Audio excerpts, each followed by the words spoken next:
Hello, everybody. I'm WPTV anchor Chris Gilmore here for another live session. We're going to be asking a lot of questions from our viewers out there about the coronavirus crisis in India. We've been hearing a lot about it over our news headlines, and it's a global issue, a furthering of the pandemic. But we wanted to know how its impact reaches us here in South Florida. So there's actually a large Indian population here in South Florida, in Palm Beach County, and we tapped into those resources and found a really great organization here. It's the Female Indian Physicians of Florida, and we have one of their representatives here, one of their physicians, Dr. Sheila Shah, taking time during her lunch to speak with us about this crisis that's going on overseas and globally, really. Thank you for joining us, Dr. Shah. Thank you. My pleasure. Thank you for having me. Yeah, and as we introduce you, we want to also welcome all our viewers who are watching us over our live platforms on Facebook.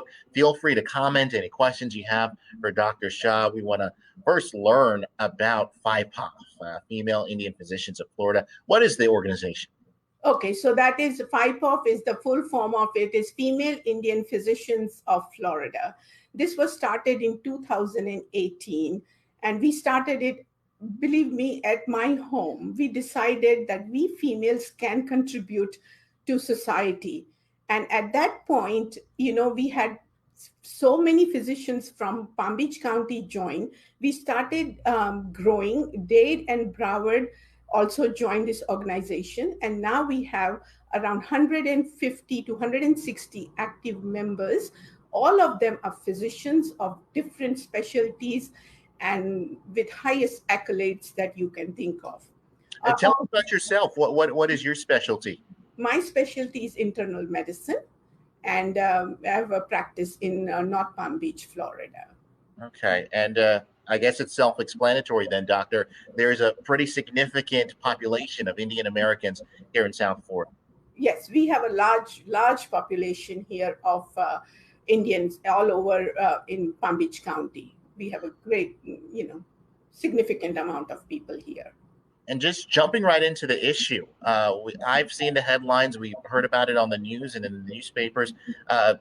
We're not out of the pandemic yet, but it's really bad in India. Just explain how bad right now. Okay, so India is really, it has epic number of cases of coronavirus in India, and it was the big from April of this year to 2021. The second variant that really was people were caught off guard. You know what the problem was? India last year had difficulty. We had many cases. However, they put their guard down since the cases started to go down from September to February of this year. So people were, they felt like they are off the hook and the pandemic is coming to probably an end. The government had talked about a second variant that would be coming, but the government itself and also the population of India, the people of India kind of ignored that. And Dr. Shah, sorry to interrupt, but a lot of people watching and these images that we're showing out of India right now think that this is the other side of the world. We're so far removed. But go ahead and answer those comments. How does this crisis overseas affect us here in Florida? Well, we have such a significant population of Indians we have here. People have families back home and they feel helpless. They know people that their families are suffering and there is nothing they can do right now, physically go there to help them. So what we are requesting is that people can help us donate something so we can send them what is needed right now in India to help people and mankind there. I've been following the story as I've been researching this, and we're seeing oxygen tanks right now being wheeled into makeshift hospitals and pop-up clinics. Those are obviously one of the things that are needed by a lot of the people there. But what are some of the things that those donations are going to go towards to FIPOF? Okay. So I'm glad you asked me that. The donations from FIPOF are definitely going to go, one, for the oxygen cylinders and the concentrators that are badly needed there. They will go for ventilators that is needed, that are so badly needed there. That will go for vaccines, so that people who cannot afford to get a vaccine, this we will fund them so that they can get their vaccines. There are so many poor people. They don't have food to eat. They can't work. This money will help them to at least put some food on their table. So a lot of people who are choosing between putting food on the table or treating themselves. correct. So it is such a terrible situation there that we really need to. That's the reason our organization wants to help out the people there, and especially the poor people, because they are the ones who are suffering the most there. And we're seeing a lot of support in the comment sections from Julie and Billy and Maggie, all sending their support. This is, as I mentioned, a global issue, but it has direct impacts here in South Florida. And we were talking before the chat, Dr. Sheila. You said that you have family right now in India who are battling this virus. Yes, I have a sister-in-law, my brother's wife, and his son, and my nephews who are going through this crisis. Thank God that they are okay, that they don't need to go to the hospital because their oxygen saturations are okay, and I'm able to treat them sitting from here. Because because of the total meltdown of the medical system there, people cannot reach to doctors. Doctors are overwhelmed. It's not that the doctors there don't want to help, but they are just overwhelmed because of the epic proportions of cases coming.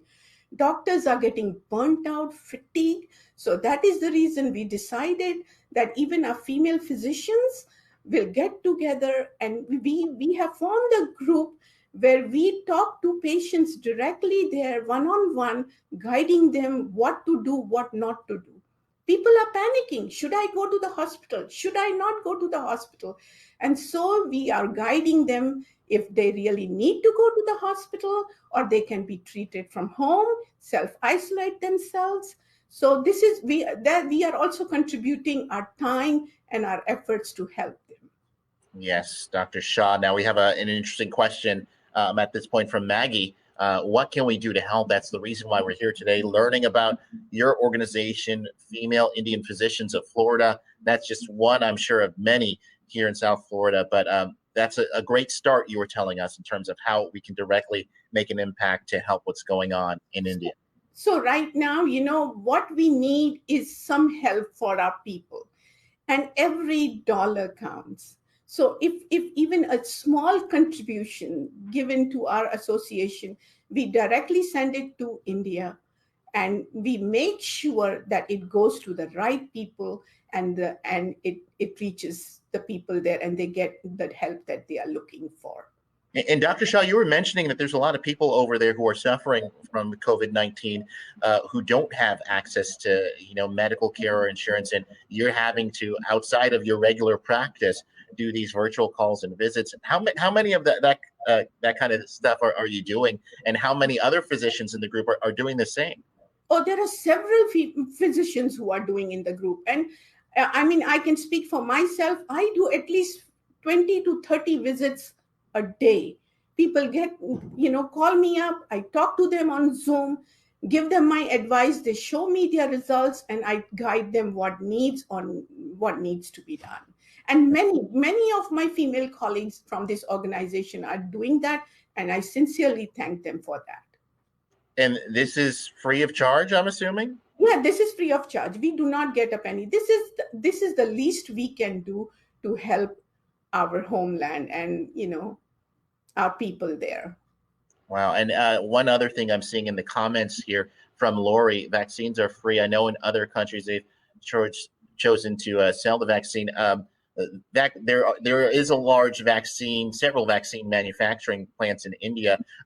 Looking at the numbers, though, from what I saw from outlets like the BBC, 2% of the Indian population is completely vaccinated. What's the disconnect there, Dr. Shah? The disconnect is that, yes, there is only 2 to health ministry says 6%.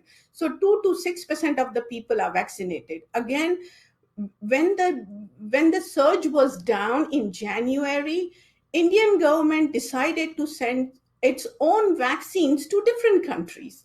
They sent the vaccines to Canada, they sent vaccines to Brazil, because they did not anticipate that the surge is going to be this bad and that their own people will need those vaccines. So that was a little, there was something that Indian government could have handled it better. They sent out oxygen to different countries, 700% increase of oxygen that was sent to different countries in January. And look where they are today, suffering, wanting oxygen back for their own people. Yeah. So now the country's looking for the same help that they were giving last year.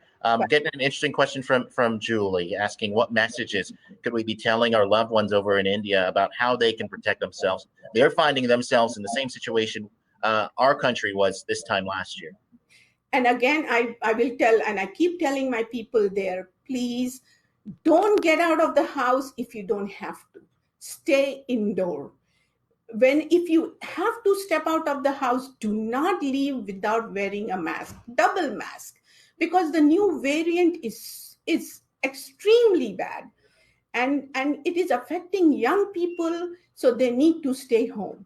They have to ride this terrible wave for the next 4 weeks.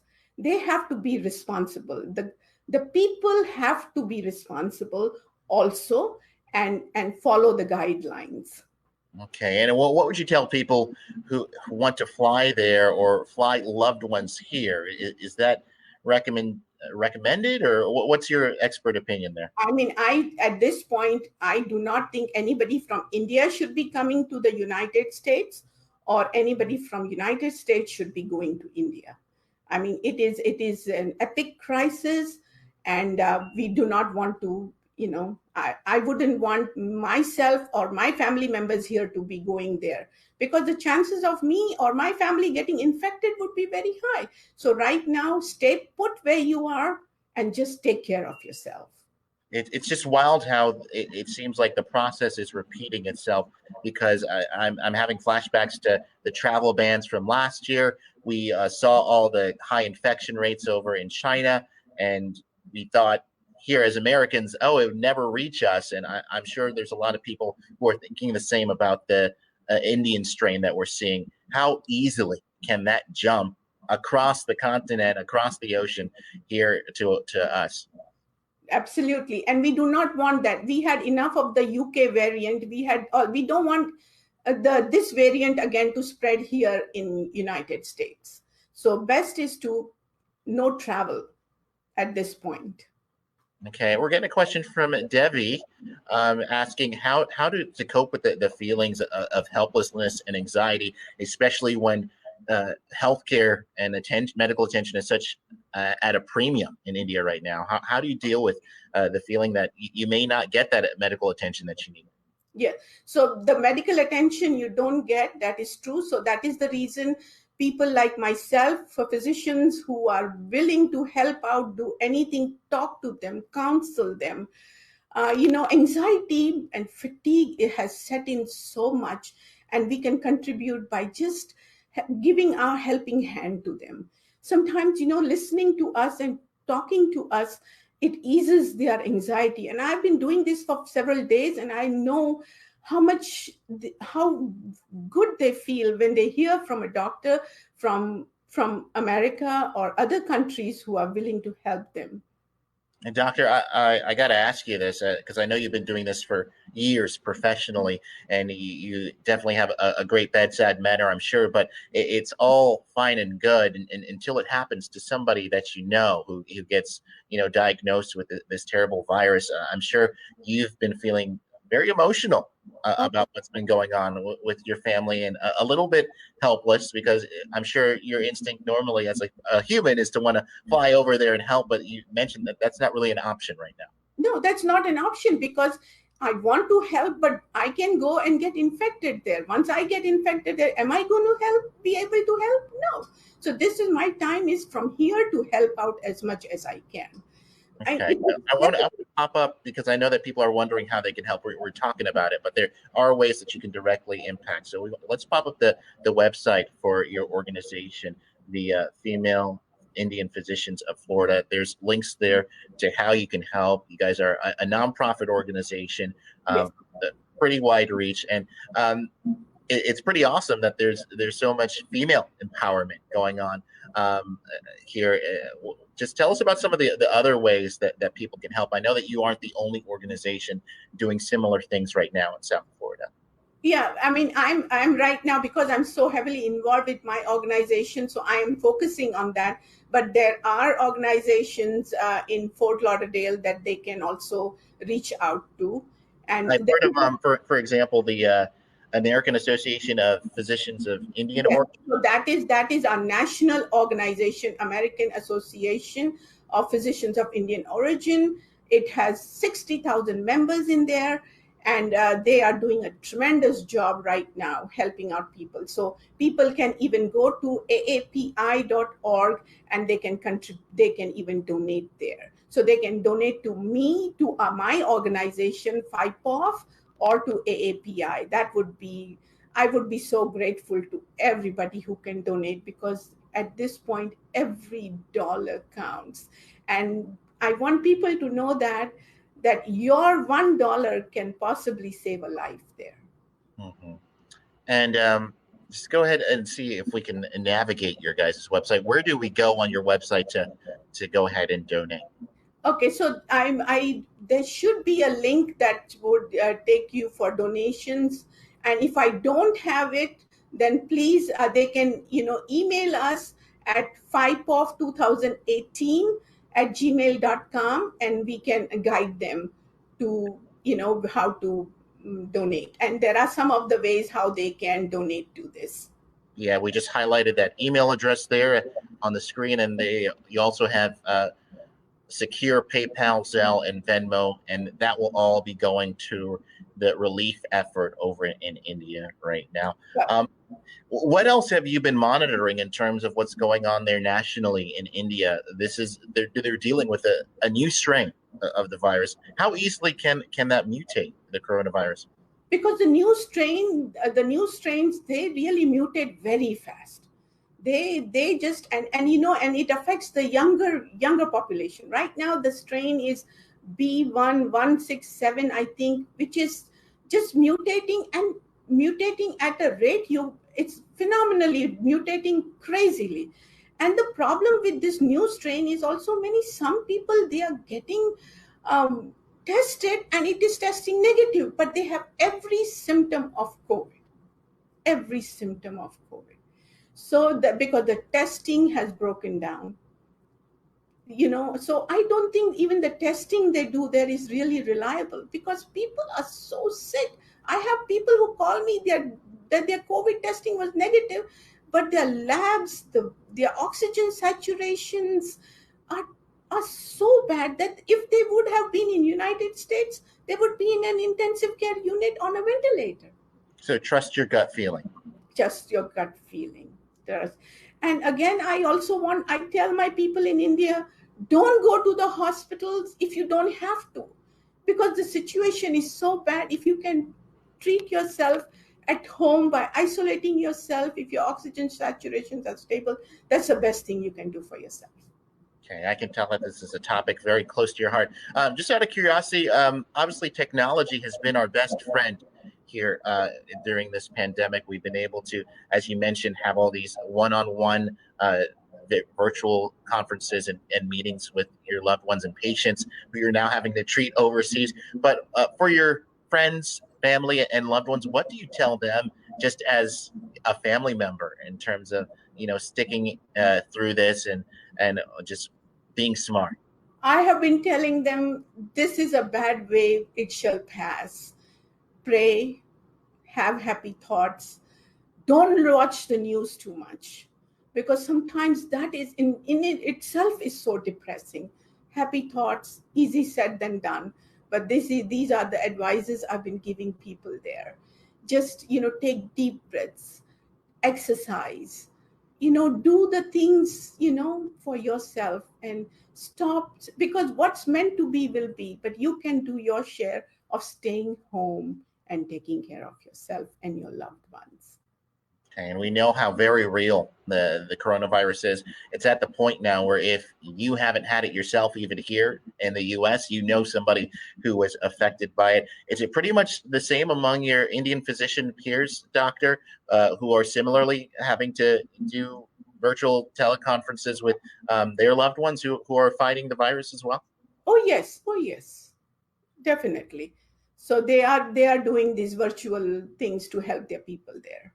Okay, and you said one of the many things that your dollars are going to go towards as donations are going to be towards those oxygen cylinders that we saw. We have people who are struggling to breathe, They so are struggling, and their oxygen saturations are in the 80s, low 80s. They get to the hospital, there is no oxygen.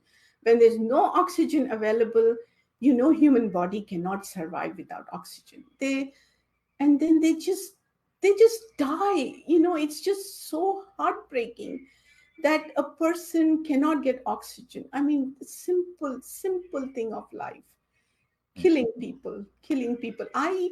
When I look at those scenes, believe me, I break down and cry. When every night I go to sleep, I just, I can't sleep. I'm starting to get nightmares looking at all the things that I see on TV.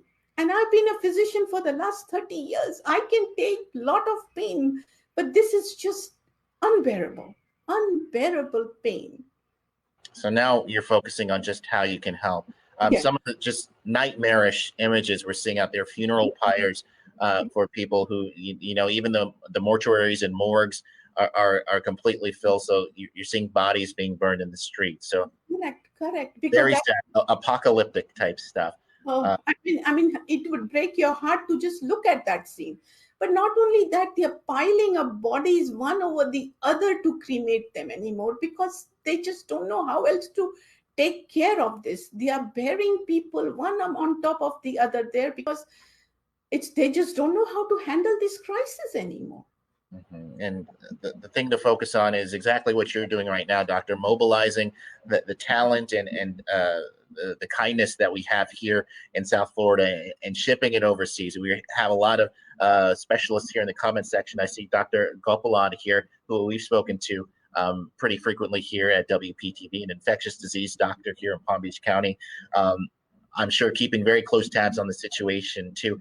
How important is it for you now, Dr. Shah, to just focus on, as I mentioned, the relief efforts as opposed to, the negative side of things, what's going on there? Yeah, I don't want to think of the negative side. I want to think of all the positive. I want to reach out to all my fellow physicians here in Florida and across United States to step up to the plate and help people. Because it is going to be couple months are going to be very bad, but we need to be there holding their hands and helping them through this terrible crisis. Okay, so here's your call to action, South Florida, or anyone else who is watching. If you can help, send your well wishes, or just let people know that you care. Even if it's not $1, letting them know that your thoughts are with them is sometimes enough. Absolutely. And even if they cannot give $1, even if they can talk to a human being there over the phone and give them that little support, that would also go a long way. Sometimes a helping hand, a friendly voice really goes a long way. Somebody to tell you it is going to be okay. Okay, we can only hope. Thank you so much, Dr. Shah, for joining us. Thank you, everyone who's watching on our live stream. We gave you lots of options on how you can help. We're going to post this on our Facebook page, so you can go ahead and play this back and find all the resources. But Female Indian Physicians of Florida, FIPOF, is Dr. Shah's organization, a great place to go if you're looking to send some immediate help overseas to India. Thank you so much for joining us, Doctor. My pleasure. Thank you very much.